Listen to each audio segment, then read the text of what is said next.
Welcome back to Plot Munchers. Buckle up because today we're diving headfirst into the wild, heartwarming, and hilariously dark world of Jojo Rabbit, a 2019 comedy drama. Spoilers ahead. Picture this. It's the tail end of Nazi Germany, and we're in the fictional town of Falkenheim. Our protagonist, 10-year-old Jojo Betzler, a pint-sized patriot with dreams of serving his country, despite the fact he can't even tie his own shoes. Oh, and he's got an imaginary best friend, a flamboyant, over-the-top version of Adolf Hitler. Yeah, you heard that right. This Hitler is Jojo's cheerleader, his hype man, and his terribly misguided mentor. Together, they're a duo for the ages. Jojo's burning desire to prove his loyalty lands him in the Jungvolk, the junior division of the Hitler Youth, alongside his bestie, Yorkie. Their weekend training camp is run by a motley crew. Captain Klenzendorf, a war-weary officer with zero patience for nonsense, his quirky sidekick, Freddie Finkel, and Fräulein Rahm, the no-nonsense leader of the girls' activities.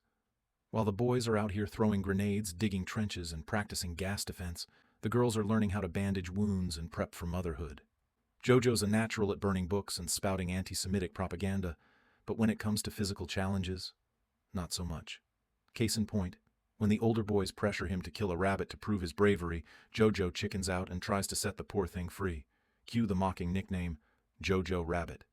Humiliated, Jojo retreats to the woods, where his imaginary Hitler swoops in to reframe the rabbit as a symbol of courage. Suddenly, Jojo's back in the game, ready to prove himself no matter the cost. And prove himself he does. Sort of. In a desperate bid for redemption, Jojo grabs a live grenade, hurls it, and oops, it bounces back and explodes right next to him. He wakes up days later at home, scarred and limping with his fiercely loving mother, Rosie, by his side. Rosie's a beacon of warmth and strength, reminding Jojo that even though his dad's gone and his sister Inga has passed away, he's still got her. Always. Back at Jungvolk headquarters, Jojo's assigned to menial tasks like handing out propaganda posters. But things take a turn when he notices his mom staring somberly at a group of people hanged in the town square. When Jojo asks why they were killed, Rosie cryptically replies, "They did what they could. Heavy stuff, right?" Then one day, Jojo hears strange noises coming from his late sister's room. Investigating, he discovers a hidden compartment in the wall. And inside? A young Jewish girl named Elsa Kor. Turns out, Rosie's been secretly sheltering her in a bold act of defiance against the Nazi regime. Jojo's terrified but can't rat her out without putting his mom in danger. So, he confronts Elsa, who coolly warns him that if he exposes her, she'll claim he and Rosie helped her. Game over for the Betzlers. Conflicted, Jojo turns to his imaginary Hitler for advice. Hitler suggests manipulating Elsa, so Jojo grabs a kitchen knife and a pot, for protection, obviously, and tries to intimidate her. Spoiler: it doesn't work. Elsa disarms him in seconds and declares she's not going anywhere. Frustrated, Jojo decides to outwit her by gathering intel on Jewish people for an exposé. Elsa, ever the queen of sarcasm, feeds him exaggerated stereotypes while subtly mocking his beliefs. It's equal parts hilarious and heartbreaking.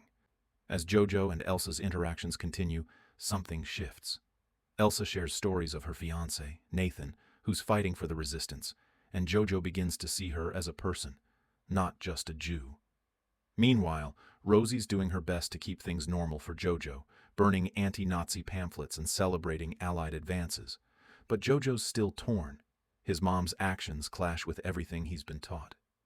In one of the film's most touching moments, Rosie dons her husband's jacket, uses soot to mimic his beard, and pretends to scold Jojo in his dad's voice. She urges him to appreciate her efforts and challenges him to be better. They dance together, briefly escaping the grim reality of their world. It's a moment of pure, unfiltered love. Inspired, Jojo keeps engaging with Elsa, asking her to draw a map of where Jewish people live.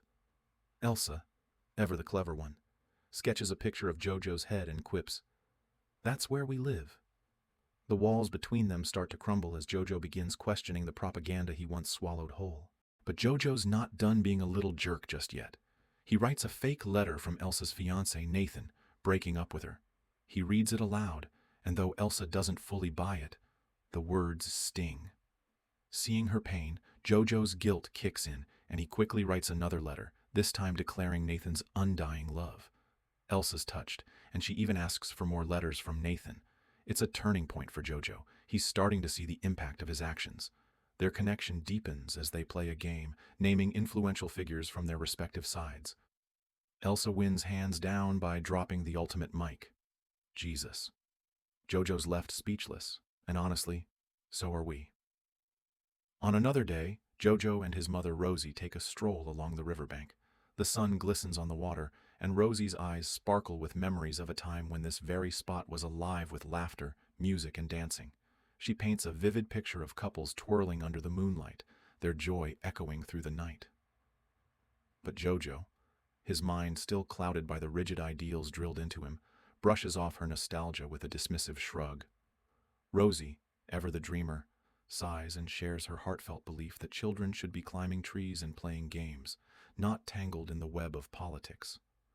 She dreams of a world where everyone dances freely, unburdened by fear or hatred. Jojo, however, scoffs at her optimism, hops on his bike, and pedals away, leaving Rosie to chase after him, her heart heavy with unspoken worries. As they reach a nearby road, the scene shifts dramatically. A truck rumbles by, carrying soldiers whose faces are etched with exhaustion and defeat. Their hollow eyes tell the story of a crumbling regime, and Jojo can't help but feel a pang of unease. He returns home, his spirits dampened, but Elsa is there to lighten the mood. With a twinkle in her eye, she spins whimsical tales about her people, stories so fantastical and funny that Jojo can't help but crack a smile. Slowly, he begins to see her in a new light, though his imaginary friend Hitler isn't pleased. The ghostly dictator berates Jojo, warning him not to let his German brain be swayed by Elsa's charm. Later that night, while Jojo sleeps, Rosie and Elsa share a quiet, intimate moment. Rosie's voice is soft but filled with emotion as she tells Elsa how much she cherishes her presence. She speaks of the joy she finds in watching Elsa grow into a young woman, something she was robbed of with her own daughter. The bond between them deepens, a silent promise of love and protection in a world gone mad. The next day, Jojo heads to the Jungvolk headquarters, where he stumbles upon Klenzendorf and Finkel in a moment of unexpected closeness. Their noses nearly touch, and the air between them crackles with unspoken tension. Jojo, oblivious to the undercurrents, excitedly announces his project on exposing Jewish people. But Klenzendorf and Finkel burst into laughter, dismissing his efforts as childish nonsense. Instead, Klenzendorf proudly shows off his sketches of flamboyant, over-the-top uniform designs, a stark contrast to the grim reality outside. He then assigns Jojo the mundane task of collecting scrap materials for the war effort. Dressed in a makeshift robot costume, Jojo roams the streets, gathering scrap. His eyes widen as he spots his mother, Rosie, discreetly handing out anti-Nazi flyers, her defiance hidden behind a calm exterior. He also runs into his best friend Yorkie, who proudly announces his acceptance as a soldier. When Jojo confides that he's captured a Jewish person, Yorkie reacts with a mix of surprise and indifference, a reflection of the absurdity of their collapsing world. Back at home, Jojo's internal struggle intensifies. He's torn between his indoctrinated beliefs and the growing bond he shares with Elsa. In a small gesture of friendship, he gifts her colored pencils, a symbol of normalcy in a world gone mad. But he warns her of the dangers their relationship poses. Elsa, however, sees through Jojo's facade. She challenges him, suggesting that he isn't truly a Nazi. He's just a lonely, confused boy, searching for belonging. Tension reaches a boiling point when Gestapo officers, led by Hermann Diertz, show up at Jojo's house. Elsa quickly hides, and Jojo is forced to think on his feet. Elsa pretends to be his sister, and with Klenzendorf's help, they narrowly escape suspicion. But the encounter leaves Elsa shaken, especially when she discovers Jojo's exposé book filled with hateful depictions of Jewish people.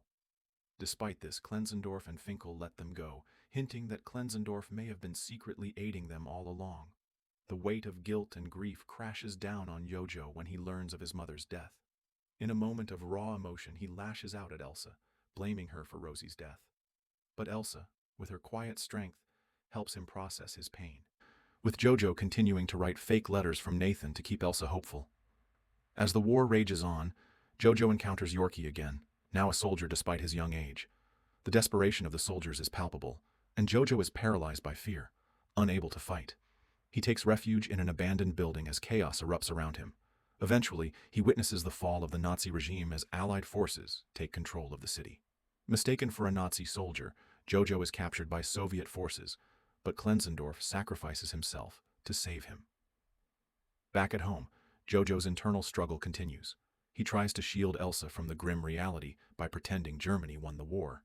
But as the truth unfolds, Elsa admits Nathan's death and reveals how much Jojo's letters have meant to her. Jojo finally confesses his feelings, acknowledging that she may not feel the same way. Determined to help her escape, he overcomes his fears and stands up to the imagined Hitler in his mind. As Elsa prepares to leave, Jojo grapples with guilt but encourages her to go.